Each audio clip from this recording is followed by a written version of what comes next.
Praise the Lord. எனக்கு அன்பானவர்களே, இன்று நாளிலும் ஆண்டவர் ஒரு வார்த்தையை சொல்லி உங்களை தேற்றப் போகிறார். ஏசாயாவின் தீர்க்க தரிசன புஸ்தகம் 44ஆம் அதிகாரம் 21ஆம் வசனத்துல கடைசி வரிகள் இப்படியாக சொல்லுகிறது, நீ என்னால் மறக்கப்படுவதில்லை என்று சொல்லி. ஆமாங்க, ஆண்டவர் நம்மை ஒருபோதும் மறக்க மாட்டார். நீங்கள் செய்த அநேக உதவிகளை பெற்றுக்கொண்ட மனிதர்கள் உங்களை மறந்து உதறி தள்ளி போயிருக்கலாம். என் ஆண்டவர் சொல்லுகிறார், நீ என்னால் மறக்கப்படுவதில்லை.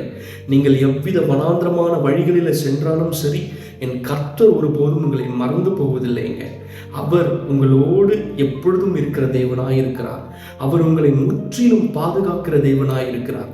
அவர் முற்றிலும் உங்களை தூக்கி சுமக்கிற தேவனாயிருக்கிறார். ஆகார் தன்னுடைய பிள்ளையை தூக்கி கொண்டு வனாந்திர வழிகளில் செல்லும் பொழுது அந்த பிள்ளையினுடைய கதறல் சத்தம் கேட்க முடியாமல் பிள்ளையை ஒரு ஓரத்துல வச்சுட்டு அம்பு பாயும் தூரத்திற்கு கடந்து சென்று விட்டார். அந்த அழுகுரலின் சத்தத்தை என் தேவன் கேட்டார். அவர் மறந்து போகல. ஆகார் கத்திக்கொண்டே போகட்டும்னு சொல்லிட்டு அவர் மறக்கல.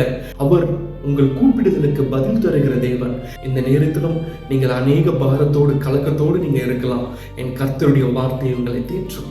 நீ எவ்வித சூழ்நிலையில் இருந்தாலும் நீ என்னால் மறந்து போவதில்லை. நான் இடத்தில் வருவேன். நீங்களும் அவருடைய சமூகத்தில் காத்து கொண்டிருங்க. நீங்க எவ்வித பாடுகள் அனுபவித்து வேதனையோடு அமர்ந்து கொண்டிருந்தாலும் சரி, என் கர்த்தர் ஒருபோதும் உங்களை மறந்து போவதில்லை. அவர் தாமே உங்களை ஆசீர்வதிப்பார். தேங்க்யூ. God bless you.